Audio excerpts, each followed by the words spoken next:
48th annual podcast. It's time.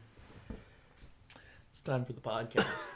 It is. Now, we're going to be talking about Oscars. We're going to be talking about Oscar the Grouch. Yes. We're going to be talking about Oscar from The Office. Yes. And that's it. That's it. Because we have a bigger topic at hand, that being the Death Grips album, but it's going to be its own video. So, let's do it. Do you want to start with music to get out of the way? Sure, let's do it. Because I've got a couple albums to talk about. And I got a full-blown concert. Hey. Hey. What's your song of the week? My song of the week, this week, of the week, is Lonely Train. By Blackstone Cherry? Yes. I do know that one. It's a good song. I think it's the only Blackstone Cherry song I know. It's good. Yeah. I like it. It's one of those, it's a banger. You just bang your head, you're like, yeah! Boom, boom, boom, boom. Yeah, no, it's good. I actually don't remember how it goes. I know Crazy Train. That's all I can picture in my head. Oh, also news on that. Yeah? Ozzy, he's in the hospital. Oh, no. Yeah, he's not doing too hot. He's going off the rails. Yeah, he is. He's gonna die. I'm so sorry. He's probably gonna die, Colin. I feel really bad if he does. That's a bummer. How old is he? I don't know. Frankly, it's a miracle he's lived this long. That's also because he fried his brain on drugs. Yeah, no, he's an old man in the hospital, and you just said, is he going off the rails? I mean, it's a valid question. Good Lord. I'm sorry. No, you're not. If any of Ozzy's family is listening to this, I'm sorry. Your father, he's a good rock and roller. Or was. Jesus. I don't mean that he's dead. I mean that he's, He's 70 years old. Yeah. Apparently, in concert, he's not so great anymore. But, I mean, like, who is supposed to be at 70 years old when your brain is literally just a pickle because of all the drugs? Like, frankly, if you could string together a legible sentence, it's like, good on him. So. Oh yeah, he got pneumonia, that's why. Oh. And he's not doing well. He was in intensive care. That's a shame. Yeah, but it looks like he's out of intensive care. Sick. I guess. So maybe he's on the mend. Cool. Hopefully. Oh, I take it back. No, I don't. Okay. I do have another song that was almost my song of the week now that I remember it. But your Lonely Train fits in with the concert you're going to talk about. Yeah, so I'll keep it. I'll just make mine brief then. My song is, I got to go back to Google Translate because I already forgot. It is Shukyo by Sheena Ringo. Now, okay, it's I think she's technically goes by the name Ringo Sheena, but it's actually Sheena Ringo on Spotify. Also, it's in kanji, so if you try to search Shukyo or Religion, which is what the English title of it is, you won't find it. Also, if you try to search Religion on Google, you probably won't find it, so good luck. If you want to listen to it, look up Sheena Ringo on Spotify. It's the first song on her 2003 album. It's that one. It's called Religion or Shukyo or whatever you want to call it. It's this whole album I want to listen to. I listened to a few tracks. It's really cool. She's this album, well, I already said it came out in 2003. It's a experimental noise rock album, and it's really neat, really Japanese. Do you think you're turning Japanese? I think so. I really think so. Gets a good 2 thumbs up from me. I only saw 1 thumb up. There you go. There it is. All right. Yeah. Cool. Yeah, check it out. The song's called Religion or Shukyo, or it's the first one on the 2003 album. Do it. Yeah. Lately, I've been really digging this song called NIB. Nice. It's good. By who? Sabbath. Black Sabbath. It's really good. Very I cool. saw a video of Zakk Wylde playing it on a pink Hello Kitty guitar. Yeah. And it was really good. So then I looked up the original video of it. Yeah. The Hello Kitty version is better. Sick. Yeah. Do you think So then I learned it on guitar. Do you think when Ozzy was in the hospital, I'm trying to decide if this joke's too dark or not. Whatever, I'll go with it. Do you think when Ozzy was in the hospital, somebody played him Weezer's cover of Paranoid that just came out, and he said, "Pull the plug"?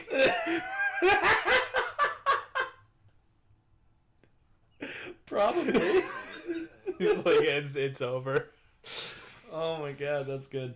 I mean, no disrespect. The Weezer album, what was it called? The Teal album. Who cares? Yeah, it's okay. it's solidly okay. It's a mediocre cover album. But it's just, why listen to it? Yeah.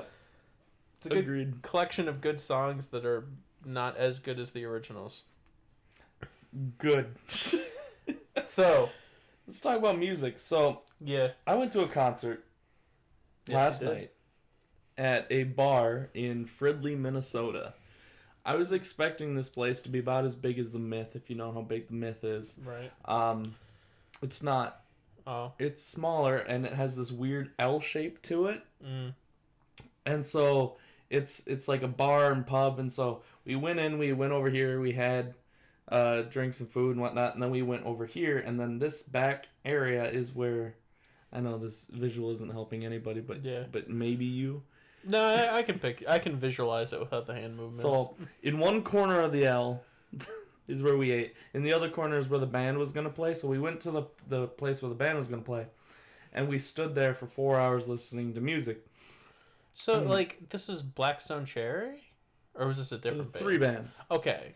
They're playing, bars? I kind of thought they were, bigger than that. That's what I thought, too. Yeah. Because they've played the Myth, which is a bigger venue. I've played bars.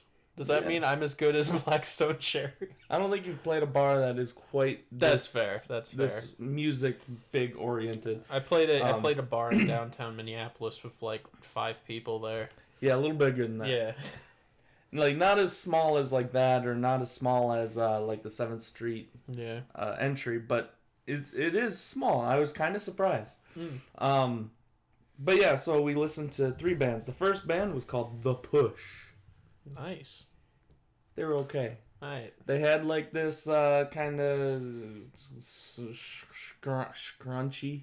Scrunchy. They had a scrunchy sound, and it kind of like a Nirvana-esque sound. It was alright. Cool. And then at least live they did, and then we heard Divided Eden. Oh. Okay. It was a 5-piece.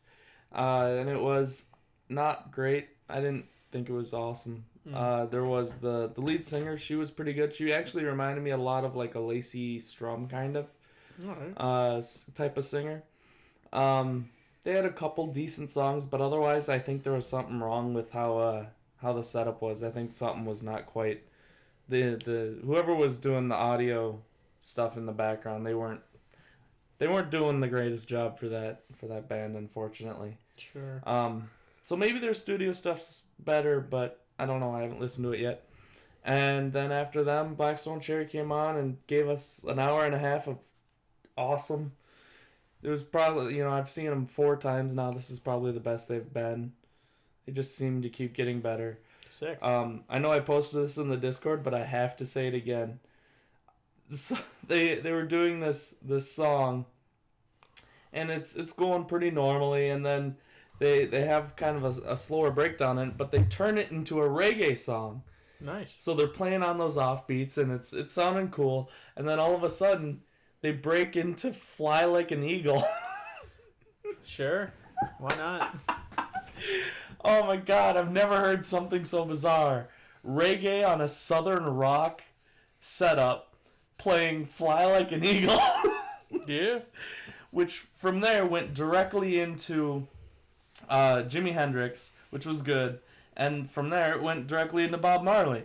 So yeah, and then they finished the song. It was great. I had a great time. They played some Skynyrd, some of their stuff, some Allman Brothers. It was good. It was really good. Sounds like they did a lot of covers. It's kind They of did. surprising. They did a lot of bits of covers. Like they would play about 30 seconds of another song, 40 seconds of a song. A lot of bands like that like to do that. Yeah, we heard that a lot at Northern Invasion the 2 times I went. Yeah, Like a lot of bands in that basic genre seem to like doing that. Yeah, I like it. I think it's really neat. I couldn't believe that they went for "Fly Like an Eagle." Yeah. It was so weird. And then you had this entire room of people singing "Fly Like an Eagle" with Blackstone Cherry, and I never would have expected that. It was very bizarre. But yeah, it was a lot of fun. Sick. So that's my quick wrap on a concert I just went to. Sounds fun. Yeah, it was. I have not been to a concert, but I've listened to an album. I think just the one. I think I said I had multiple, but now I'm thinking about it. I think I have just the one. Is it the album I also listened to? The Death Grips album? No. It's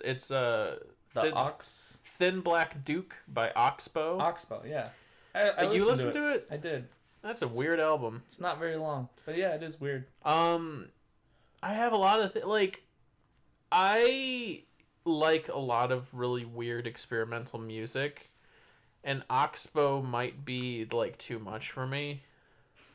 Like, the instrumentals are really good, and I liked everything instrumentally, but the vocals, I get what he's going for. It's like a tour de force kind of like unhinged kind of performance. And I like that. It works a lot of the times, but there's so many times where it's just like, it's not working for me. And I hear that I want to listen to more Oxbow because I think they're really, really cool, but I can't get into the vocals yet. It's just I can't do it yet. Yeah, but pretty neat album. I want to listen to more like art rock, and it's you know, it's neat. It sounded like the prog rock version of that like homeless poet like shouting at people on the street. That's a perfect example. It's exactly like that. That's perfect, yeah. Yeah. But like backed by like an orchestra. It's so bizarre. That too. Yeah. Yeah. That's a really good analogy. That's the Black Duke in a nutshell. It's really weird, and I absolutely recommend give it a shot, and don't expect it. Just expect it to be weird, because it's like you got to be prepared for it. I wasn't prepared for how weird it was gonna get, but I was like, yeah, I liked it all in all. Yeah, so yeah, it's all right. It's a solid album. That's my album of the week. It's a good time. Nice. Now, like we said before, we have a whole thing on Death Grips coming. It will be its own separate video. It'll have it'll have a lot of breakdown of their first album. Sure. And if you care about that, you can go ahead and watch that other video. And if you don't care about that and you want me to just talk about how I feel about Death Grips and not Colin, go watch that video as well. Sounds good. Want to do some movies? Yeah.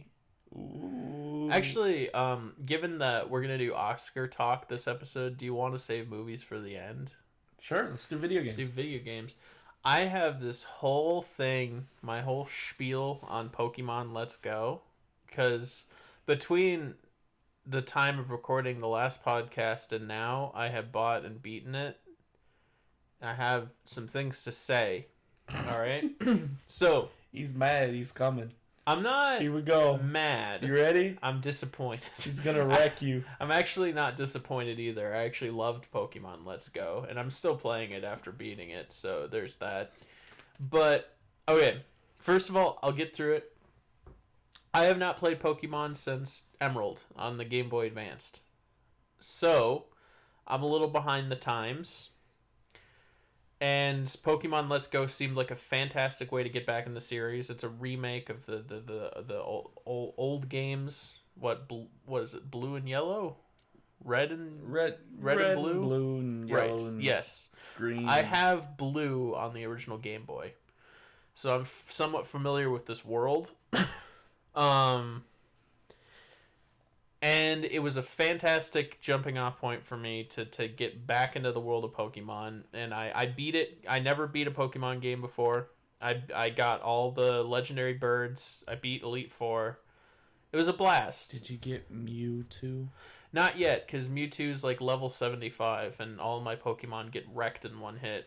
And if I do a little damage on him, he just does full recover. And I cannot beat him. So I'm going to have to train up a little bit, and then I'll have to get Mewtwo. But, neat. Yeah. Mewtwo really wrecks house. You kind of have to be careful. All my Pokemon, like my highest level Pokemon, are level 60 at the moment, so I don't really stand a chance. I said 75. I think it might be 70. Regardless. Let's Go Eevee, by the way. Let's Go Eevee is fantastic. I have a couple gripes with it, but I'll get to that. I think a lot of people might not like the idea that it's tied to Pokemon Go. Like, Pokemon purists might not like the fact that they took out random encounters and replaced them with Pokemon are out in the world, and you can either go get them or avoid them. And I think that's the game's biggest innovation and strongest gameplay concept, the fact that they took out random encounters and replaced it with that. I think that works far better than random encounters. What do you think? You're like more of a Pokemon veteran. No, I totally agree. It makes the game a lot more bearable because you don't have to trudge through these awful areas where you're constantly being bombarded with you actually encounters. If you don't want to deal with Pokemon, you can kind of avoid them for the most part, which is nice. Until you find an Onix that is just blocking the single ladder that you have to go up. Yeah. And then it's funny. You have to run into it. There's a segment, and I almost wonder if it was programmed this way because it felt very comically like horrible. There's a segment where I was in a cave and I'm pushing those blocks around, and I had to push a block like a long way to get to a switch. And as I was doing that, 3 Onyxes spawned like right in front of me, like in a row. And I was like, "Whoa! Oh, what are the odds of that?" That's fantastic. I was like, "Oh my god." So I just kept pushing the block, and I just kept pushing them out of the way. That's good news. I like that. It's like, wow. But no, I absolutely love the fact that random encounters are no longer a thing, and they've been replaced with Pokemon popping up in the world, and you can choose to go to them if you'd like. Are there like Pokemon elitists who are like super against it, or is everybody kind of like it? I think it's a generally positive thing because. Do they have repels in this game? I haven't. Yeah, they do. They still do? Yeah, and they work. But I haven't needed to use any because if you're skilled, you can just get past them. Yeah, so I don't know. I guess I don't think there's anybody doing too many complaints about that. And if there is, how I'd like to lay it out is okay. Random encounters. You can look at them from 2 ways. A, you're trying to avoid Pokemon, and B, you're trying to find a specific Pokemon, so you're going out and trying to get random encounters. It's inconvenient in both cases. Yeah. If you're trying to avoid Pokemon, there's no way to avoid them. It's just random, and you're just going to get them no matter what. If you're trying to look for a specific Pokemon, then you get the random encounter where there's a Pokemon, you have to go through this whole song of dance of seeing the Pokemon which you found, and it's not the Pokemon you want, and they have to go and run away, and then just rinse and repeat. So, Pokemon just being out in the world, A, you can avoid them if you don't want to get them, and B, if you see a Pokemon you want, then you can just go get it. Yeah, I think it's really super makes convenient, works better. A lot better. Yeah. And it's great. And I want another mainline Pokemon game that has that mechanic that is a little more hardcore than Let's Go, because Let's Go is like super easy. I want another Pokemon game in this style with that mechanic, but like a new story and a new world. Dream next Pokemon game on the Switch. Yeah. That sounds good to me. And the other thing I wanted to point out is I think it's dumb the way they handled the partner Pokemon in this. You can do Pikachu or Eevee, and you can't evolve either of them. And you can catch other Pikachu or Eevee in the wild, which kind of devalues the fact that I would like. I had this whole thing structured, but I forget how I structured it. I was like going it over in my head. I think you could do it one of two ways. A, you can have it so Pikachu and Eevee are the two respective Pokemons, and you can evolve them, and they're the only Pokemon of their kind in the world, you know, so that they have that much more value, and you can fully evolve them. That would work. Or B, the way they should have gone is have the two partner Pokemon be two new Pokemon. I think that's the better way to go. Two unique Pokemon that are specifically new to these games. I think that would have been better, personally. That wouldn't have been a bad idea. Well, the problem with that is that you're gonna create two new Pokemon, and it's hard to make Pokemon super likable right off the bat. Sure. To the mass populace. Yeah. Eevee. I understand why they chose Eevee and Pokemon and Pikachu, because they're like the two most well-known Pokemon, probably. Yeah. They have the most fan base behind them. I understand that much, but yeah, we'll go on with what you're saying. But I mean, just to create two more Pokemon and have them be as beloved, sure, and automatically right off the bat, you know, people are gonna probably tend towards one than the other, and then that other game isn't gonna sell as well, even if it is. Well, it's that happened with Pikachu and Eevee. I feel like a lot of people preferred Eevee over Pikachu. There is that tribalism, no matter what Pokemon they choose. I feel. Yeah, probably. A lot of people are on the Eevee camp. A lot of people think Pikachu's had his time in the sun, and we need an Eevee game. Oh, funny. Me included. Yeah, I think Pikachu's an overrated mascot, and he's had far too many games about him. Well, and just Eevee as a Pokemon is. Oh no! Oh Jesus Christ! What have you done? What have I done? I think that was you. I don't know. I haven't even. I'm not anywhere near. Your leg is on it. That says maybe. Sorry about Good that. The mic Lord. came out. Hold on, I'm just gonna. Yeah. Okay, we're good. Great. But what I was saying is that Eevee has such versatility that anybody, you know, if you're a person who likes having certain types of Pokemon on your team, Yeah. Eevee is literally the perfect Pokemon to start you out with, because it can be any of the typings. Which is super unfortunate, because you can't evolve Eevee. Yeah. So Eevee's always normal type the whole game It's through. so dumb. Yeah. Yeah. So You can teach it other moves of another type, but it will never evolve. Yeah. So that was a big bummer when I learned that. Well, the reason I do it is if Eevee evolves into any of its evolutions, I guess I thought you can't hold it on your arm like a bird. Says who? Says, well, they're like big. You can't hold them. You can't like do the perch How on the big arm are they? thing. Like super big, right? Like they're like the size of a full grown dog, I believe. I don't know. I thought they were only like that big. Well, even if they are that big, you can't hold it on your arm like a bird. I don't know. Eevee's only like that big. Well, I mean, he's tiny. He's like the size of your character's head. He's smaller than your character's head. He rides on your head. All right. If he's the size of like a Labrador, you're not holding him on your arm. Well, then you would only have one set of new animations for all of them. Right? Yeah, that's wouldn't true. have been like the end of the world. But the point, the bigger point in that is, I think they would think they're less small and adorable. They're riding on the adorable factor. Like I think, like I guess they just looked at Jolteon and Flareon and the third one.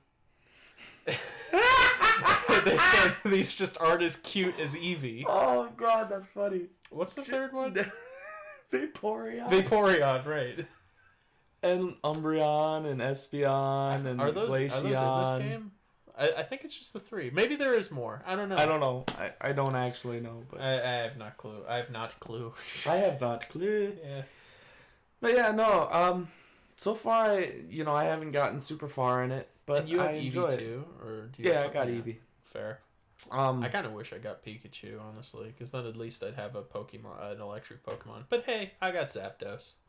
I mean, you can get Pikachu. No, yeah, I can, and I did get him, but I don't know. I just didn't use them. What do you mean? I wish I had an electric Pokemon. You have one. I wanted my main Pokemon to be an electric Pokemon, because because the main Pokemon you're stuck with. If I were to be stuck with something, I'd at least want it to be something electric rather than something normal. You know what I mean? Yeah. Because then I'd have that Pikachu, and I wouldn't need an electric. I would just get another type. We'll see. As soon as I get, my goal is I'm gonna create a team that replicates my. First, I'm gonna amend my previous statement. To be fair, you're not stuck with Eevee. You can just not have them in your party. You can just leave them behind. Yeah. But I mean, the whole thing about the game is having the partner Pokemon, so might as well have them. So basically, I'm choosing to put myself in this position, and I'm gonna complain about it regardless. That's exactly what I was just gonna say. Yeah. As soon as I get the Pokemon that I had in my original team when I played Red and Yellow ages ago, I'm gonna throw Eevee in the trash. Yeah. And I'm just gonna use my team. I wonder if you can just like. I'm certain you can't like get rid of Eevee because like so much of the game. So much of the game is structured around Eevee being your partner. Because now you teach Eevee all the special moves, and you don't have HMs anymore. Just Eevee learns all of them, that was a weird choice. I don't get it. The flying thing is so dumb. Yeah, Eevee has a balloon machine, and you take off with that. Like I can understand, sure, cut. I guess surf. He can pull out a surfboard, whatever. Yeah. But the weird pony with the he's got a balloon machine. He's got a flying machine. It's so stupid. I don't know, man. I don't know. And also the pushing the big rocks. Eevee is like 1/10 the size of the trainer, and you're expecting me to believe he's strong enough to push those big rocks, but the trainer isn't. Yeah. Maybe the trainer's got like brittle bone syndrome or something. Maybe that's why he has the Eevee do all the work for him. Oh my god, that would be great. Yeah. The world of Pokemon. The people no longer actually increase their muscle size. That's why everybody Pokemon. That's why everybody fights with Pokemon, because people can't have physical altercations anymore. There was a disease that made everybody's bones hollow. They have to have Pokemon do everything for them, like feed them, bathe them. Oh my god, that's great. And that's why they fight. That's why when you beat Giovanni in a like magical monster battle, he's like, "Well, I give up my criminal empire," because it's like I'm powerless beyond the Pokemon. Yeah, it's because you could kill him in like one. If I set my Eevee on him, he's dead. If my Eevee just like jumps on him, he's done. Yeah. Can't even do anything. Oh my god, that's so great. We do have some other news though featuring Pokemon. Yeah.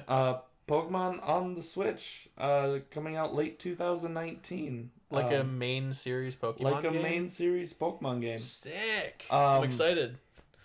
So well, now it's jumping around. Okay, so what we know so far, we don't know any solid release dates for Pokemon on the Nintendo Switch during the May 2018 Pokemon press conference, but it was confirmed that a core Pokemon RPG will be released in late 2019. People are guessing about November-ish. So yeah, we got some pretty neat things coming out this year. It's neat. That I'm really excited for. We got the Pokemon game. We got Animal Crossing. We got the Yoshi's Crafting World. Yeah, I'm excited for Animal Crossing. Oh my god, really me too. For that. So we got some pretty cool things happening. I was hoping that Pokemon Let's Go was just kind of like an intermediate game to like pad for time while they're working on a real Pokemon game, and if that is the case, then that's cool. Yeah, it's looking like it. Pokemon Let's Go. I mean, of course they rebuilt it from the ground up, but it is essentially just a remake of the older games with some new features added. Well, and what I would imagine is that this new game is going to take the majority of the assets and features of this game and probably new ones as well, Yeah. and incorporate it into the new game, and That'd be cool. And that I would be neat. so hope they keep the way that like capturing Pokemon works in this game. I so hope they keep that. Like, they need to. Otherwise, I might not play it. Because that is my least favorite thing about the old Pokemon games. That's why I always stop playing it, because it just gets too frustrating, the random encounters. I haven't done any of the encounters with the legendaries. How do those usually play out? Oh, there are certain fights in the game that work essentially like they did in the old games. You have to fight the Pokemon and then catch them. Okay. That's how it works with the legendaries. That's how it works with Snorlax. Good, because that's one of the things that I was kind of worried about. Yeah, that you would just walk up and catch the legendaries and it'd be really anticlimactic. Yeah. No, you do have to fight them. Well, good. Which is that they were smart enough to include that. Yeah. What I wouldn't mind is having the option to throw out a Pokemon instead of go straight for the Pokeballs, just to make catching more difficult Pokemon easier. Yeah. Just so you don't have to waste a bunch of berries and a bunch of balls on catching Pokemon that are a harder level than what you are prepared for. So I think if they had the option to battle, that would be kind of neat. The reason they got rid of the whole battle thing is Let's Go games are kind of for a really, really casual Pokemon, not even fans, acquaintances like myself, who might not be able to like really wrap their head around the strategic nature of the old games where you have to hurt them just enough and then catch them. They probably took it out because like they wanted it to be as easy as possible for new players. Mm-hmm. I feel like if they were gonna do a more catering to the Pokemon fans for the next game, they could just keep the Pokemon being out and about thing, and just when you walk into one, instead of just catching it, you battle it. Yeah, that might be just enough as well. Yeah, they could go back to the roots, but get rid of the random encounters, which would be perfect. That would be really the ideal cool system. Yeah. I do agree. I think that would be cool. Well, and you could even... I mean, they could still have that ball throwing mechanic, so you can catch Pokemon as soon as you feel like except you can throw a ball well enough. I would say don't make the motion thing mandatory. Make it optional. Yes, because that's one of the worst things about this game. How bad the motion controls are. You figure out how to game the system, but you have to just be like completely perfect, just dead on. If your wrist is like slightly off, the game's not gonna know that you're trying to throw it at it, and it's gonna throw it like way off to the side, and it's like Yeah. Well, and I found out depending on where your starting position of getting ready to throw it depends on how it is, and I didn't know that for my first hour. I figured that out fairly late in the game as well. I was so frustrated. Yeah. Because if you don't know that it's based on your starting position and then the line of your throw, you're screwed. Because like I would say, okay, it's based on the line of my throw, so I would aim it and I'd throw it. Yeah. No, because my starting position was off, so it would just be garbage and it would fly all over the place. So I was frustrated for a solid hour on catching Pokemon. Yeah, it was nuts. But if they do a little bit better explaining that kind of stuff, I wouldn't be too upset. But it really should be an optional thing. Yeah, I think you should. I think the reason they did it how they did it is because it's like this is supposed to be a companion game to the Go app. And that's how captures work in the Go app. You have to like flick the ball, right? Yeah. So like we'll translate it to the motion of the Switch. I think have you tried to catch Pokemon on the tablet? Because it's way easier on the tablet. In the tablet, you do the gyroscopic aim, and you just tap the A button, it throws it. Wow. Which is a lot easier. But you can't translate that to the screen, unfortunately. So for all the legendary fights, I just do it on the tablet, because it's way easier. Oh. Well, all right. But still, that's kind of an inconvenient solution to the fact that it should have just been like an optional thing. Yeah. You should have been able to do the gyro aim with the controller, because you can do that in games like Zelda. Yeah. Why shouldn't you be able to, do it on the screen? I said you can't make it work on the screen, but then I just realized you totally could. I don't know why it doesn't work like that. But you know, who am I? Who am I to judge? I'm not Reggie. Actually, I think Reggie just retired, didn't he? Did I hear that? I heard something about Yeah. him. Hold up. I'm gonna Google it just to know. Yeah, go ahead. I'll start talking about more video game stuff. Sounds good. I played The Messenger. I finally got The Messenger. It's dope, man. It's so good. I'm not gonna look at that. Don't. Stop it. It's. I just googled Reggie, and the second image is of Reggie with laser beams coming out of his eyes. Oh, good lord. But yeah, The Messenger. Yeah, super dope. Reggie Fils-Aimé retired. The Messenger, super dope. Yep. Just clarifying. That is one I kind of want to try, simply because I have brand loyalty to Devolver Digital. They don't ever let me down. Yeah, and it is a difficult game, but it's not too harsh. Sure. The save points are pretty frequent. The bosses aren't too insane. So far I've put some time into it. The hardest part of it is the platforming. So if you're decent at platforming, it's really not too bad. Alright. Yeah, no, I'm having a good time with it. I haven't put a ton of time into it, but I plan on it. Sick. So yeah, give it a go. Will do. Yeah. Maybe if it's on sale. Yeah. Yeah. Oscars. The Grouch, he's my second favorite Sesame Street character, right after the Cookie Monster. Who's your favorite? Swedish Chef. Oh, damn it, that's a good one. That's not Sesame Street, but it's part of the Sesame Street extended universe. It is. That's a good one. Are Muppets and Sesame Street, do they take place in the same universe? I think they have to, right? So, okay. Because there's crossover between the two. Yes, there's a weird crossover between them where Kermit was on Sesame Street. Yeah. But no, they're not the same anymore.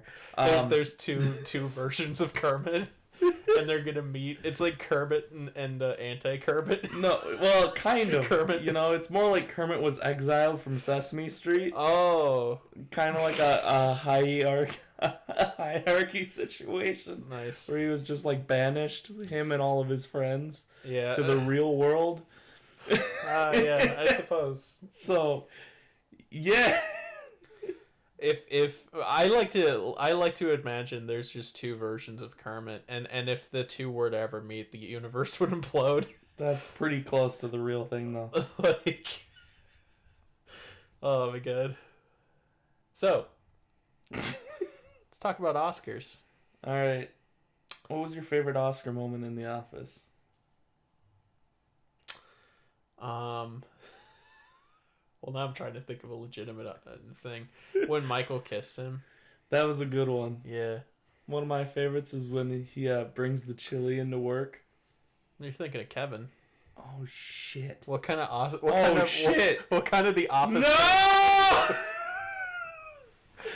But I agree. That is a good moment. I don't know. I kept thinking of Oscar. So wait, Grouch, which made me think of Cookie Monster, which made me think of Kevin. God damn it! So when I said when Michael kissed him, you didn't bat an eye? Well, because I'm pretty sure there's an episode where Michael kisses Kevin. You think? Well, there's a the first season. It was called Gay Witch Hunt. I remember that one. Yeah. Back when man, they could get away with that back then.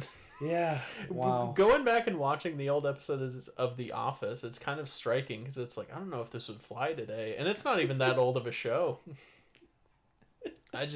Somehow they got away with it. Yeah. No. I mean, you're right. Yeah. All right. So I'm pulling up Oscar nominees.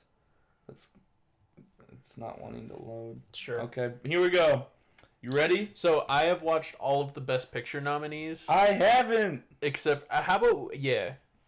I have watched all of them except for Roma, A Star is Born, and Vice. I haven't seen Roma, but I've seen all of them but Roma. And I will see Roma soon. Trust me. I plan on watching Vice in a pretty decent amount of time, and then maybe Roma. And I'll probably get to A Star Is Born eventually. Let's go picture by picture. All right, Black Panther. I've seen it. You've seen it. It's like... It's a solid 6. Black Klansman. I've seen it. You've seen it. It's good. It's good. Solid 8. Bohemian Rhapsody. Worse than Black Panther. And really? Yeah. I disagree. Did you like it? I enjoyed it. Okay. I'll give it a 7. We're gonna. Well, I think I gave it like a 4. Cause I hated it. I didn't hate it, but I just saw so much wasted potential, and I just thought it was just a sloppy mess, and it was just not interesting, and it did a disservice to the legacy of Freddie Mercury. Because the irony is if he wanted a movie made about him, he would not want it to be in any way boring or a standard biopic, and it was both. And above all that, it was a mess. I didn't like it one bit. But it's about Freddie Mercury, so it got nominated for Best Picture. Yes. That's the second qualifier under Black Superhero. It's Black Superhero, Freddie Mercury, and then good movies. That's the hierarchy of qualifiers. Yeah, I didn't like Black Panther that much though. No, I didn't like it at all. I like Bohemian Rhapsody more. I think Black Panther is a solid Marvel movie. It's like a good Marvel movie. But even if it were the best Marvel movie in history, it wouldn't deserve a Best Picture nomination because it's a Marvel movie. Even the best Marvel movies, they're not Best Picture material because I totally agree. Because they're just dumb action movies. You know, it's like they're fun, but they don't deserve like awards. It's like beyond like technical awards. It's like if you decided that Crank was now one of the best movies of all time. Sure. It's like I would be like, I mean, it's fun, but remember when Expendables won the Oscars? Yeah. No, because it shouldn't happen. Yeah, absolutely not. I am okay. Black Panther should not win any awards, and I'm okay with that. I don't even dislike Black Panther. I feel like of all the talk I've had about Black Panther, people assume I dislike it. I don't. I just rewatched... Well, I didn't rewatch the whole thing, but I rewatched a good portion of it. And it's good. It's a like a mid to lower top tier Marvel movie. Like it's decent. It's fun. It's empowering. It's exciting. But it's not Best Picture material. I can't state that enough. Yeah. So yeah, it's dumb. It's like I have now seen Blind Spotting and If Beale Street Could Talk, which are two movies by African American creators and starring African American stars and like casts. Blind Spotting less so, but If Beale Street Could Talk mostly. And they're both fantastic movies and both absolutely deserving of Best Picture nominations, but they're both snubbed for this dumb superhero movie, and I just don't get it. I mean, I get it. I understand that they just want to bolster the ratings this year, but it's just it's dumb. That is dumb. Especially since Blind Spotting is a legit masterpiece and the best movie I've seen in like the last couple of years. And I've seen it twice now and I love it. Yeah. You don't even know, man. I know, I gotta watch it. Today, I wanted to watch Blind Spotting again today. I considered finding a theater where it's at because I'm like addicted. I'm hooked on that movie. I just want to watch it over and over again. Oh, funny. It's a great movie. Go watch Blind Spotting. I'm going to award that Best Picture, even though it wasn't even nominated. Cool. Yeah. We got The Favorite. It's good. This is probably my pick for Best Picture. Of the nominees, it's my favorite. Shut up. Yeah. What do you think? This movie, 8 or 9 out of 10. It's good. I thoroughly enjoyed it. I think that it had a lot of really good things going for it. The things going against it is it's kind of slow, and there are some parts that are a bit boring every now and then. For sure. But as a whole, it's good. It's really good. I will say I just rewatched it, and while I still don't think I like it as much as The Lobster or Killing of a Sacred Deer, I liked it more so. I mean, I liked it when I first saw it, but I liked it more. I think I put it an 8 out of 10 the first time I saw it, but I bumped it up to a 9 out of 10 after the last. I think it benefits from repeated viewings. It's it's fairly well paced. I feel like on the second viewing it feels a little more well paced than it does on the first. So I liked it even more. Good. Yeah. That's my pick for best picture. Yeah, that's probably gonna end up being my pick too when I finish seeing all of them. Yeah. Next we got Green Book. Green Book is actually really good. I liked it. I gave it a solid 8 out of 10. I agree. I gave it the same. Here's the thing with Green Book. It is the Marvel version of an art drama. Yeah. In that it's boiled down to its most simple elements. There's nothing too complicated about it. It's just it does one thing, very simple thing, but it does it well, and it's fun to watch. Mm-hmm. And that is the interaction between Mahershala Ali and Viggo Mortensen is phenomenal. Mm-hmm. These two characters are just lovable, and I just want more of them. And yeah, it's actually it's not the deepest movie ever, and it's not the most like artistically brilliant movie ever, but it's great fun. Yeah, it's just a good, solid movie. Absolutely, check it out. Not really my pick for best of the. I've been watching a lot of Red Letter Media. I was gonna say best of the worst. Not my pick for best picture, but I would not be at all upset if it won. Yeah, because it's like, you know what, I prefer if that won over Black Panther. It's kind of the same deal with both of them, where it's like movies that the general audiences can enjoy. I would go with Green Book just because it just feels more fresh to me. Mm-hmm. Yeah. Next up, we got Roma, which is the black and white Spanish-speaking film. Yeah, which means that it's probably not going to win, but from what I hear, it probably deserves to. Yep, that's kind of what I've been hearing too. I really want to see this, and I will see it soon. Yeah, I'm definitely going to see it before too long, but it probably won't be before the Oscars. Yeah, the Oscars are tonight, so you have like 4 hours. Yeah, see, there's the issue. Yeah. Next up, we got A Star Is Born. This is the movie that will win Best Picture, and I've seen it. No, it will. You're probably right. I'm like 90% sure it will, and I've seen it, and I'm okay with that. I didn't think it was the greatest thing in the world, but I thought it was A-okay. It's pretty good. Have you seen this one? No. Okay. Bradley Cooper's really good in it. Like, way better than I was expecting. Lady Gaga's also alright. She's good. But Bradley Cooper really, really kills it. Bradley Cooper, I like him. Yeah. I think he's a pretty dang good actor. Well, I've always liked him in that he's really charismatic, but I've never really thought of him as like a powerhouse actor, but he kind of acts like it in this movie. He kind of plays that role, and it's like, it's good. He's really good. When we were watching in a movie club, we had a drinking game, and that's every time we see Sam Elliott's mustache. And, yeah, it was majestic every time. This movie deserves, like, some award for that mustache. What would that be? Like, makeup, hairstyling? For Sam Elliott's mustache specifically. Just make a new category.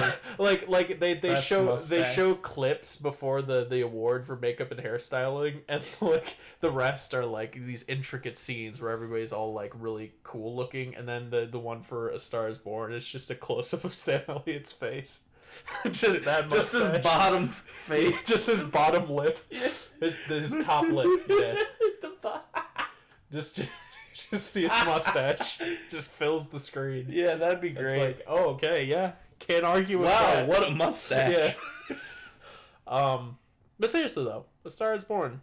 Really good. Really like emotional ending. I didn't really feel anything because I've been dead inside for years, but it's good. It does it well. Great. Vice. Dick Cheney's Revenge. I expected to hate this movie. I actually really liked it. I would say it is one of the better of the nominees. Cool. Yeah. I don't really care about Dick Cheney. I don't really care about politics in general, but the movie hooked me on the filmmaking.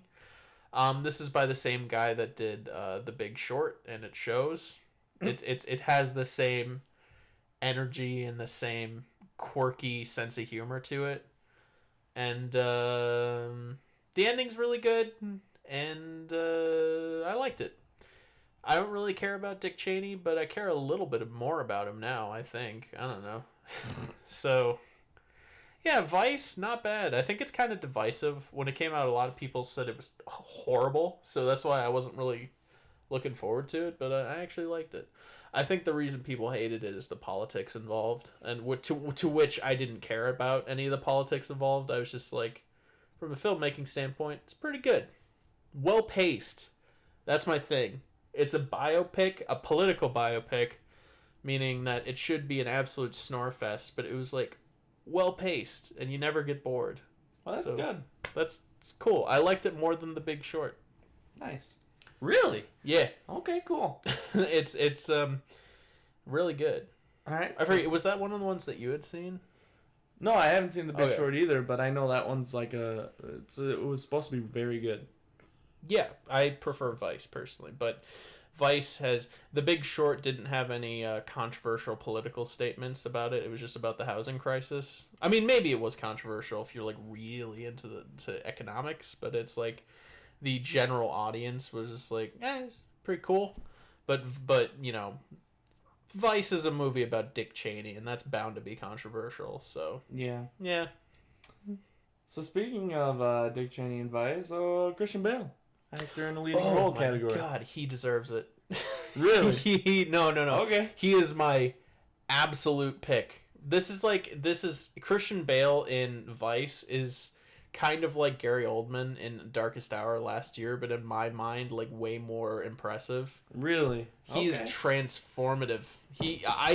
If you showed me this movie and you hadn't told me that's Christian Bale, I would never have guessed. If you showed me the entirety of Vice and you'd be like, okay, who played Dick Cheney? I'd be like, you have to give me a multiple choice because I have no clue. You know who he kind of looks like? Who? He kind of looks like oh God, what's his name? He's in Vacation. Oh, Chevy Chase. He kind of looks like Chevy Chase. A little bit. I can see that. I mean, look at this picture. Yeah, Doesn't that look like Chevy Chase? Well, it's like he put on a lot of weight. Like as I understand him being overweight in the movie wasn't like a prosthetic thing. It was like that's what Christian Bale looked like at that point. Yeah, well, he's crazy and does crap like that. Exactly. I was like, wow, man. I picture Christian Bale as being this really like lean, fit guy, but like seeing him just like all chubby was just weird. That was part of the reason why I couldn't recognize him, because he just transformed himself, and it was like crazy. And he's really good in it. I think he really nailed Dick Cheney's speech pattern, and he got everything great. Oh, but the shining role in that movie, he was barely in it, but Sam Rockwell as George W. Bush is perhaps the greatest thing I've seen in a long time. That's what I imagined. He is so good. That's what I thought. He plays such a perfect George W. Bush, and Yeah. he's such a hilarious character, because this movie is not kind to George W. Bush. It portrays him as an absolute like tool, and it's like it's great. Good. That's kind of what I thought. Sam Rockwell killed it. I don't know if I would. He's up for like supporting actor, right? We'll get there. Yeah, we'll get there. Oh, other actors for. We're gonna have to speed this up. I know. Bradley Cooper, Stars Born. Like I said, good powerhouse. Yeah. Willem Dafoe in At Eternity's Gate. I have not seen this yet. I will. I want to as well. Yeah. Rami Malek in Bohemian Rhapsody. I don't think so. I liked him, but I don't think he he could pull off actor in leading role. I don't think so. And Viggo Mortensen. No. He's good, but he's not like perfectly serviceable, but I think at every step he's outshined by Mahershala Ali. Exactly. So yeah. Okay, so actress in a leading role, we got Yalitza Aparicio. Sure. In Roma. I have not seen it. Glenn Close in The Wife. Have not seen it. Olivia Colman in The Favorite, who should win. Yes. Well, I haven't seen all the nominees, so I can't say for certain, but in my book, she gave a phenomenal performance, and I think she should win. I loved her in it.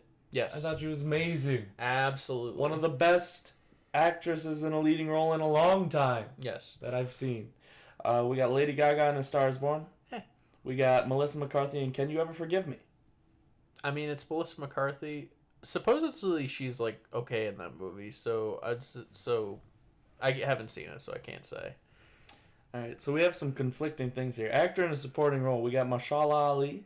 Yes. Green Book. See, the thing is, everybody in Movie Club seems to agree that he deserves this one, but we have some controversy about it because we think he should have been billed as the lead actor.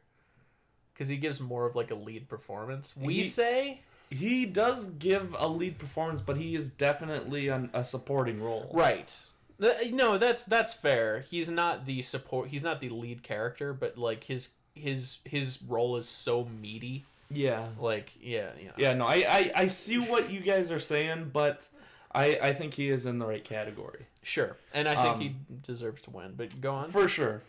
That's kind of where I am right now as well. Adam Driver in Black Klansman. Oh wait, no, because he didn't do a good enough job disguising his voice when he was playing Ron Stallworth. Do you know what I mean? Do you remember what I'm saying? I do know what you mean. He just talked like Adam Driver. Yes. And I don't think it's his fault. I just think Spike Lee got lazy.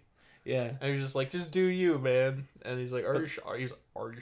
And it's like, are you sure? Are you sure? How do you talk like Adam Driver? You need to have like an Adam's apple that's like massive, and then have like this super deep voice and talk like critical. Or are you sure? Yeah. God. It sounds like if you speed up his voice, then he sounds like a normal person. He's got such a deep voice. It's his most striking characteristic. But no, I feel like I thought he was good, absolutely. I don't think he'll win. He did good. He did a good job, but that one aspect of his performance, which I don't think was his fault, I think it was just sort of poor direction. I think that kind of killed it for me, but I think he did a good job outside of that. Yes. Sam Elliott, Star Is Born. Does the facial hair make him good enough? He's good. Don't get me wrong. He's good enough. I mean, I feel like he deserves to win for the mustache alone. Yes, that's kind of where I thought you were going to go with it. Do they have a picture of it there? Oh, yeah. Look at that. Just a nice profile of it. Yeah. It's always good. I feel like he can win from facial hair alone, but seriously, like acting, he was really good. But he was barely in the movie, so like he didn't stick out that much. Okay. Yeah. Richard E. Grant, Can You Ever Forgive Me? I haven't seen it. Sam but Rockwell. I actually really like that actor, so it'd be cool if he won. He's really good in everything I've seen him in. Sam Rockwell in Vice. I mean, it's such a fun performance. It's so fun. And I loved every scene he was in, but I don't know. I don't know if I would go with him over Mahershala. I think Mahershala was genuinely great. Sam Rockwell was just doing his most goofy George W. Bush impression. Bush. I loved him. I loved him. I can imagine. Really but I don't think I would give it to him. I think I would give it to Mahershala. Okay, cool. Yeah. Amy Adams, Vice, an actress in a supporting role. No. I didn't like her in Vice that much. I think she was okay, but she was just like, eh. Okay. You know? Marina de Tavira in Roma? I've heard some talk about her. Supposedly she's pretty good, but I haven't seen it, so can't say. Regina King in If Beale Street Could Talk. Yes, she's pretty good. Yes. I don't know if maybe I'll go back to that if you keep going. So here's the fight of the century right here. And, because you're probably not gonna go back to it. Emma Stone and Rachel Weisz.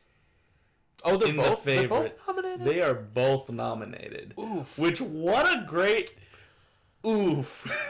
I'll go first. Rachel Weisz, Vice. However you pronounce her name. I think Rachel Weisz for me. What do you think? Oh God, it's so hard. I loved them both so much. I would be okay with either. Yeah. I think they're both great. But for me, Rachel Weisz just barely edges it out.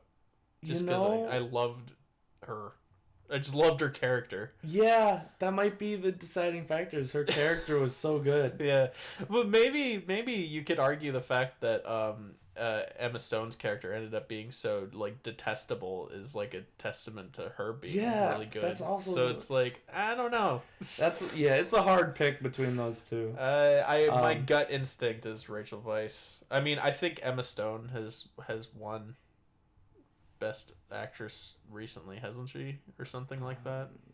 Didn't she do La La Land? Yeah, did she win for that? I don't know. Whatever, Maybe. We'll look it up later. So I know I haven't seen all these movies for this next category, but I already know the answer. We got animated film. Oh.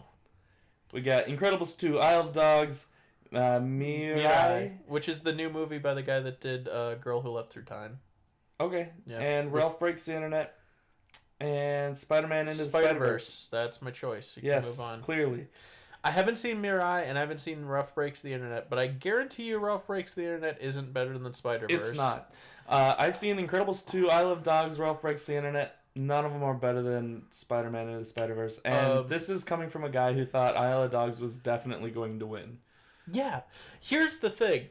The most strong statement that I can make about Into the Spider-Verse is I liked it more than the Wes Anderson movie this year, guys. Yeah. And if you know me and Wes Anderson, that's a feat. And this is a Sony-made Spider-Man movie, and I liked it more than the Wes Anderson movie that came out this year. Yeah, you would have laughed in somebody's face if they would have told you. If somebody was like when Spider-Verse the trailers first dropped, I was like, it looks kind of okay. But if somebody was like, oh, it's way better than Isle of Dogs, I'd be like, what? Yeah. Like, in no universe, but no, it is. This is real life. This happened. I rated it 9 out of 10 before. I just rewatched it. I bumped it up to that's a 10 out of 10. I don't even care. That's a perfect movie. Yeah, it's so good. It's so good. Definitely, that's my pick. I haven't seen Mirai yet. I really need to. I want to because I love that director. He does really good work. He's like the new Hayao Miyazaki. Basically, he does very cool, very similar work. Yeah. Nice category. Yeah. Cinematography. Ooh, this is always interesting. It is, isn't it? Yeah. Cold War. I've not seen it. Okay. The Favorite has amazing cinematography. Very good cinematography. One thing that irked me is all the fisheye shots. I think it's kind of off-putting, but it works for the most part.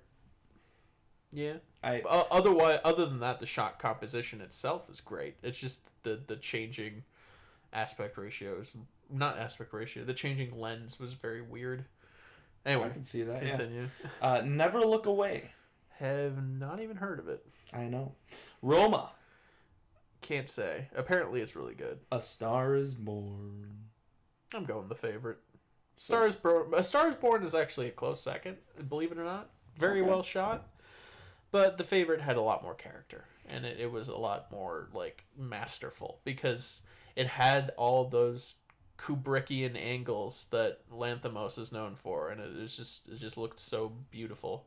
Yeah. When the fisheye effect was not going on, because that was an odd choice. Anyway. All right. My pick is The Favorite. Costume design. We got The Ballad of Buster Scruggs. Yes. Hold on, I'm gonna turn that off. Good costumes in that. Have you seen that? I still haven't seen that. It's good. Good costumes for sure. We got. I'm gonna say right now, I'm giving this one to Black Panther. Black Panther. Yeah, I'm giving it to Black Panther, which had amazing costume designs. Absolutely, cannot deny that. We have The Favorite, which had some pretty good costume designs. Yes, but I would be okay with that too. But the problem with it is it's once again just era piece. Yes, exactly. It's the costumes weren't particularly creative because it was just era dress. Mm-hmm. It was well done, but some of the ones that really did stick out to me were the scene where the guy was naked and he was covered in fruit. Yes. No, the what's his name? The guy, young guy. Nicholas Hoult. He always had interesting costumes. Yes, definitely. And Rachel Weisz. Yes. Weisz. Yes, she was good too. She had an outfit in that in that movie that I thought was amazing. Was it the one with like the weird leg things? Probably. Yeah. No, I absolutely thought her outfits in that movie were stunning and Yeah. were just great. And she always looked cool after she had the scar and she had the thing on her face. It was so cool. That was cool. Mary Poppins Returns. I don't know. I don't know. Mary Queen of Scots. I have not seen it. That's the either. other period drama. Yep. That. All right then. Yeah. Next category. Directing. Yes. Black Klansman. No. Cold War. Haven't seen it. Favorite. Yes. Roma. Haven't seen it. Vice. Sure, but my vote goes for favorite. That's probably where I am Because too. Yorgos is He's a I tight. guarantee you he is one of the new like classic directors. He's a like, tight his boy. movies are gonna be talked about for decades. I hope so. And I don't think he's won directing yet. If he has, I apologize, but he deserves it again. He deserves it. He really deserved it does. for all of his last 3 movies He really does. because he's a phenomenal director. All right. Next category. Ready? Yeet. Documentary. Have you seen any of the documentaries? I've only seen one. Okay, This here is we gonna go. be it. From the top, we got Free Solo. No. Hail Country This Morning, This Evening. That's the one I saw. Minding the Gap. Yeah. Our Fathers, Our Sons. RBG. I saw Hale County this evening. It was good. I don't know if I would like clamor for it to win Best Direct. It was one of those documentaries where there's no narrative, there's no story. It's just a collection of things, and it's up to you to just like make a mental connection. Is that between becoming them. more popular? It is. Okay. There's this movie called Camera Person, which is the same thing, where it was this woman had this like decades long career of like of going to like war torn countries and whatnot and shooting all these like interesting things, and she made a documentary that just strung together a lot of footage she collected over all her years of reporting and whatnot, and it tells a bit of a story through unconnected events, and it's cool, and that's kind of what Hale County does. Okay. And it's really good, I thought. A little pretentious, really pretentious, but really good. Cool. Yeah. Documentary, short subject. I haven't seen any ready of them. for this category? I've not seen a single Black one. Sheep, Endgame, Lifeboat, The Night at the Garden, period, end of the sentence. I'm gonna say Black Sheep. Was that the name of one? Yeah. I'm gonna say Black Sheep simply because that's the name of a pretty good song by the band Metric. I'm going to say period, end of the sentence. Because Yeah. I like the idea of somebody just being mad and saying, period, end of the sentence. I think it's period end of sentence, not end of the I sentence. hate you. I hate to be a You're stickler. right, though. Okay. Film editing. Yes. Back to stuff we know. Black Klansman. Maybe. Maybe. Bohemian Rhapsody. No. The Favorite. Yes. Green Book. Trying to. It was alright. I guess I'd go with the favorite. Vice. Oh no, I would go Vice Okay. because Vice had some wacky editing, and a lot of people didn't like it, but I thought it was neat. Yes, my vote's Vice. Cool. For sure. You ready for this one? No. Foreign language film. Oh boy. Capernaum. Haven't seen it. Cold War. Haven't seen Never it. Look Away. Haven't seen it. Roma. Haven't seen it. Shoplifters. Haven't seen it. Cool. Next category, makeup and hairstyling. This has been a bad year for me for Oscar movies. That's okay. Unfortunately. Border. Haven't seen it. Mary Queen of Scots. Haven't seen it. Vice. Have seen it. Yes. Maybe. Yes, you have. No, I'm saying yes or no. Yes. Like, as in, does it deserve it? Did you just say you haven't seen it? Oh, did I? Yeah, I think that's what you said. No, I have seen it. I have seen my Vice. But I think yes. I think it had some very good makeup. Cool. Was that it for makeup and hairstyle? Yeah, it was real short. That's 3 lame. movies. They should have at least put Suicide Squad in there again. So it could win for a second time. Oh, God. Music original score. This one I'm interested in. Yeah. Black Panther. Black Klansman. Yeah. No, that had really good music. If Beale Street Could Talk. That also had really good music. Isle of Dogs. That is my pick. Yeah, undeniably. That was a phenomenal soundtrack. And for sure. Mary Poppins Returns. Mary Poppins, Queen of Scots. You better believe it. Yeah, Isle of Dogs. All right, that was a great soundtrack. Next one I'm excited for. Music, original song. Alright. All of the Stars, Black Panther. Everybody's clamoring for that one. I don't like it. I think the song's okay, but I don't like that nomination because it's a credit song. It's like not integrated into the movie whatsoever. Yeah, that's dumb. It's just it happens. It's like it had nothing to do with the movie.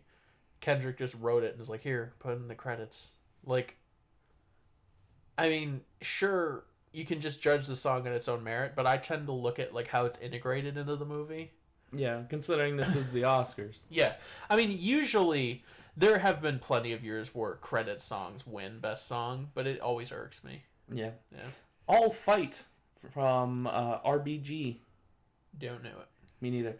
The Place Where I can't even see the rest of the name of the song from Mary Poppins. Don't know it. Shallow, which will probably win. Yeah, it'll win, and I think I'm more on board with that than the Kendrick song. Cool. Because it was integrated into the movie, simply because of that. I don't even think it's as good a song. I just like that. You know what I'm saying? Yeah. Yeah. The Ballad of Buster Scruggs. When a Cowboy.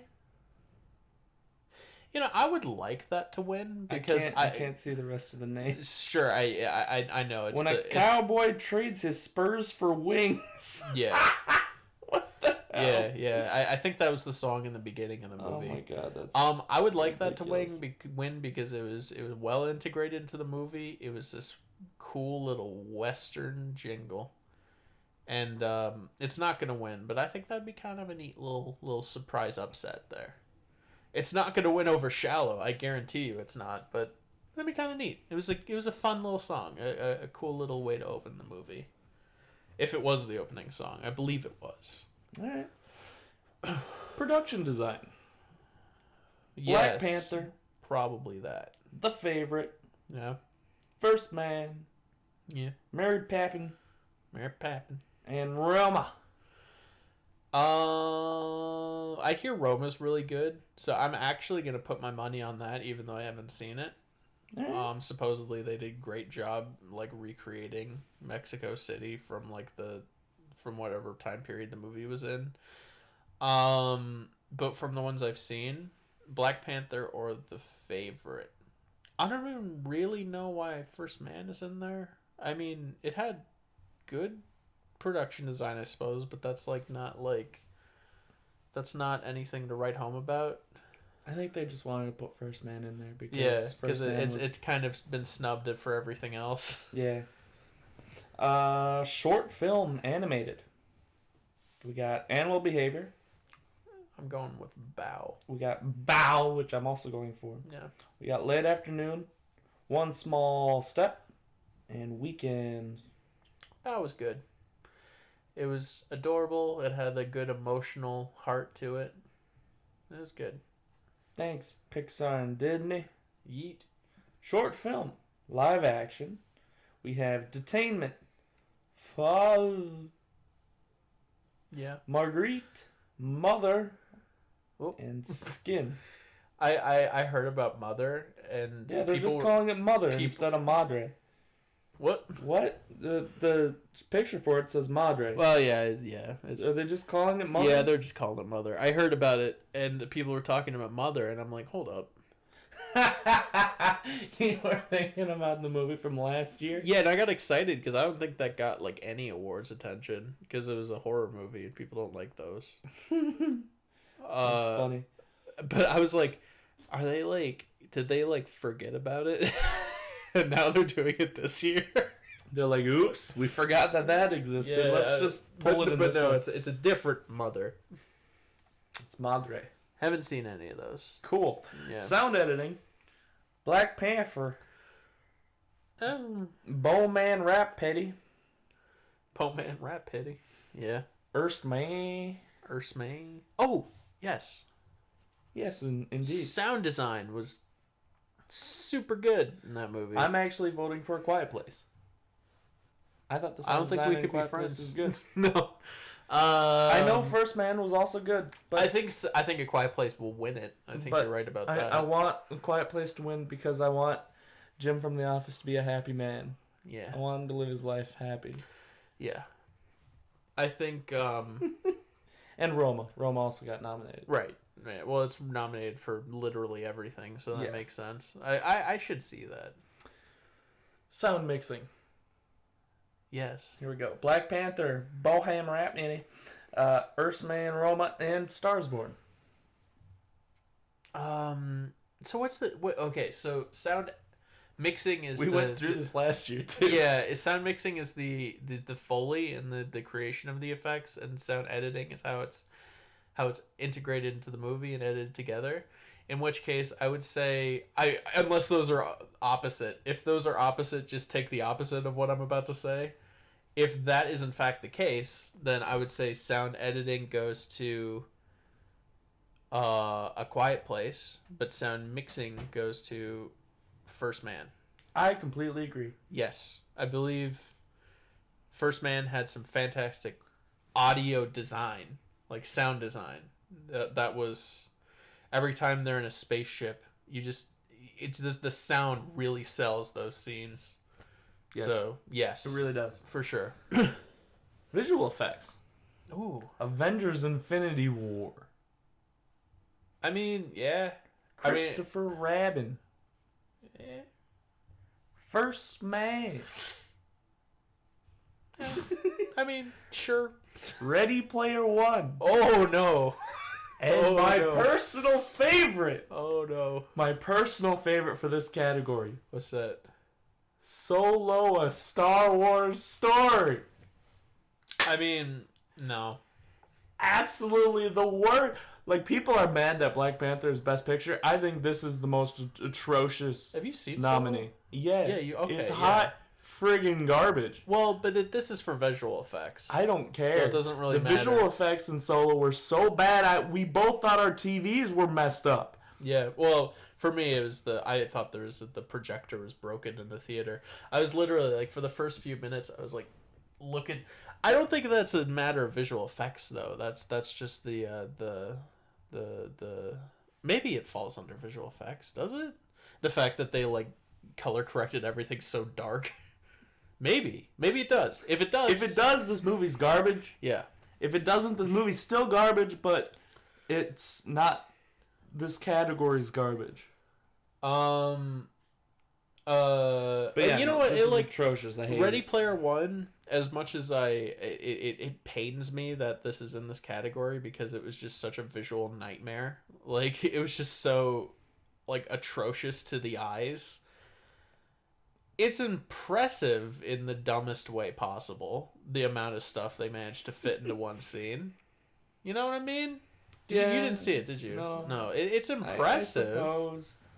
It's just it's horribly integrated and it looks awful, but it is impressive. It probably took a lot of work and time and effort, but I'm going for Infinity War. I can see it. It's pretty well done. Writing. Adapted screenplay. Beale Street. Ballad Buster Scruggs. Black Klansman. Can You Ever Forgive Me? Beale Street to Talk. And The Stars Burn. Yeah, I think Beale Street. Cool. Yeah. Cool. Writing. Original screenplay. We got The Favorite, which I think should win. We got First Reform, which I thought was kind of a weird throw-in. I would be okay with it, even though I have major issues with how the film ended. I think if you discount the ending, the movie blows away every other movie that this last year in terms of writing. So Yeah. I'd be okay with it. Me too. If you discount the ending, which Yes. is unfortunate that you have to do so. Green Book had pretty okay writing. Yeah. But it's not like Not like, groundbreaking or anything. Yeah. It's just, it's good. Roma. Still don't know. I mean, they weren't speaking English, so it doesn't count. Jesus. I mean, we're not building the wall for nothing, Josh. I'm so sorry.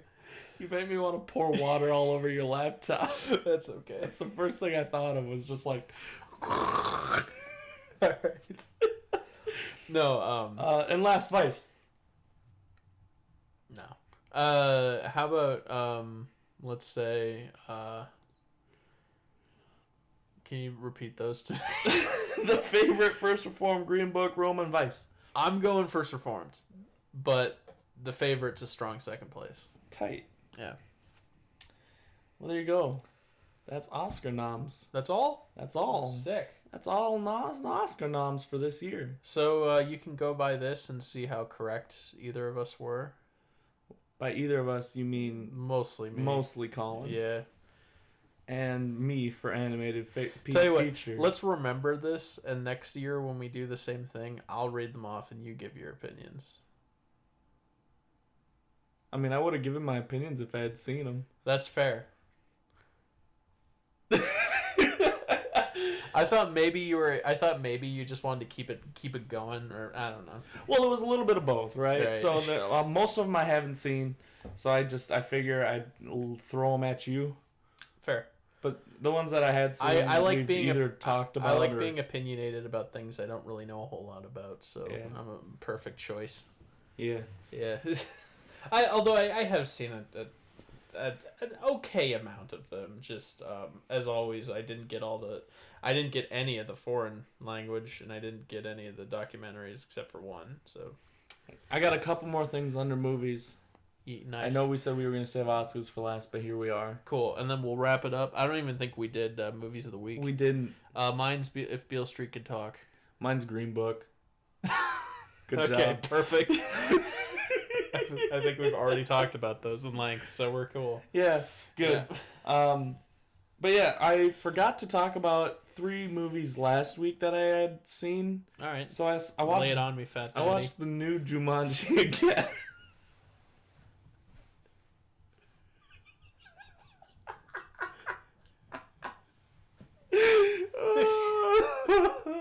Yeah? Yeah, I did. What'd you think? It's a good meat smash between 2 nasty buns. That's what that movie is. I completely agree. I think we made that exact analogy when we talked about it, because it's like the middle section of the movie's the good part, and then the bookends are horrible. Yeah, it's like, and that still stands. Yeah. Also, I forgot to bring up Blade Trinity. Oh no. Oh yes. Yeah, you're going through Blade with Jacob, right? Yeah. No. Oh. I just played Trinity.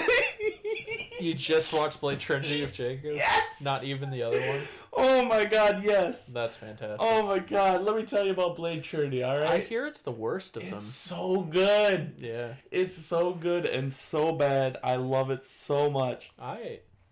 Okay, so let's talk about... That one was not by Guillermo del Toro, right? He only did the second one, I believe. I didn't even know he did the second one. Yeah, he did Blade 2. I don't think he did Blade 3 or the first one. Blade 3 is by David S. Goyer. Oh, I know that name. He was a writer for all the Batman, Begins, Dark Knight, Batman v Superman, Dark City. Lots of stuff. I don't think that's what I know him from. Keep talking, I'll look him up. Alright. No, I got him right here. He also directed Zigzag, Threshold, The Invisible, Unborn, Flash Forward, and Da Vinci's Demons. I think I know him from Batman v Superman, because everybody talked about how badly written it was, and I heard David S. Goyer brought up a lot. So yeah, that's probably where I know him from. Yes. No, it's so good. I love it. So yeah, Wesley Snipes. Oh my god, the movies he directed all look horrible. Yeah. You got Wesley Snipes. Wesley Snipes is sick of this. Yeah. He's sick of this series. He's so sick of it. Is this a... Yeah. What do you? I was gonna say, there was a Blade movie where Wesley Snipes was supposedly, like... He was just so done with it. He was just getting into wacky shenanigans. Like, he was just off the rails. I think that was this one. Yeah. Like, apparently on set, he was just, like, completely, like... They couldn't get him to leave his trailer, things like that. Like, I don't blame him, man. I mean, I'd believe it. I don't blame him. Like, Wesley, he's too good for this. I mean, he's not, but what else has Wesley Snipes done? Blade 1 and 2. So that's a rich filmography. He was in Demolition Man, New Jack City. I believe White Men Can't Jump. I think Wesley Snipes, from what I've seen of Blade, I think he's the best worst actor imaginable. Yeah, that's fair. He does bad in a way that's so good. Yeah, you know? He really does. Yeah. And in this movie, it's so outlandishly cheesy. It's wonderful. Yeah. So we have Wesley Snipes. He doesn't care. But a person who cares even less than Wesley Snipes is Chris Christopherson, who couldn't give two shits about this movie. Yeah. And his lines are so lazily given that he's like, "Oh man, Blade, you just gotta get over yourself." Oh man, Blade, how could you do this? It's so good. Yeah. I can imagine. He's in this movie for all of he's 10, 15 minutes at the most. And Blade, where's my paycheck? And then he straight up dies. And he's one of the main emotional driving characters in 1 and 2. And in 3, his death is supposed to be super emotional. But like, he gets shot a couple times. He's like, heh. Presses a button and blows up a lab and kills himself. It's so ridiculous. Nice, he overlords himself. Yes! It was, oh my god, nice. It was so funny. Cool. Now we got this girl, Parker Posey? Posse? The Parker posse. Yeah, you got it. I was gonna do a good old fashioned hard swear there, but I decided against it. Yeah. Good. What about her? She plays a vampire. Alright? And in these movies there's been vampires that they've been fine. She's particularly atrocious. Yeah. She has the fake teeth in, right? Yeah. But they constantly look way too big for her mouth. So her mouth is constantly open. Yeah. And she kind of sounds like this. Yeah. She's like, but Blade. I've seen a lot of bad vampire movies, and that's always an issue. It's so good. I love it. I absolutely love it. So they got the bad Halloween store teeth that just don't fit. And then next on the IMDb page is Ryan Reynolds. Now let me tell you about Ryan Reynolds. Oh yeah. This is Ryan Reynolds' first introduction to being Deadpool. Oh. It is. It straight up is. He is in a comic book movie. Which Deadpool? The good Deadpool. Okay, all right. He is actually really funny in this movie. There's a lot of scenes that he's actually, he's having a good time. He seems to be enjoying himself. This was kind of when Ryan Reynolds was like still not like he was still doing like really bad movies. Yeah, this was when he wasn't very well known. Yeah. He had the goatee from that movie we hate. Which one? I don't remember what it's called. The A24 one.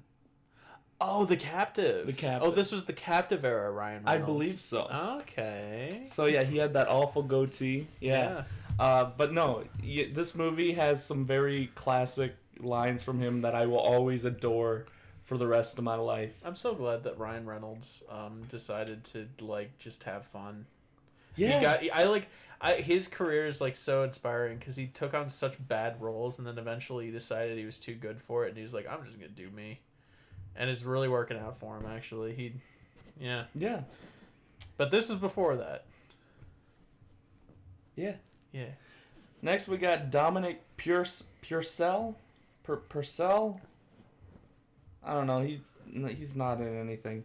Cool. He played Drake. He played Drake, which is the progenitor of all vampires. That's sick, dude. It was awful. The CGI was bad. It was bad. He's bad. Next up, we got John Michael. Can I ask you a question? Why are you evaluating Blade Trinity by just reading off the cast? Because the cast is the best. Shut up. So we got John Michael Higgins as Dr. Edgar Vance, who is an evil vampire underling. And it's hilarious. Yeah. And next up, we have Triple H. Triple H is in this movie? Triple H is in this movie.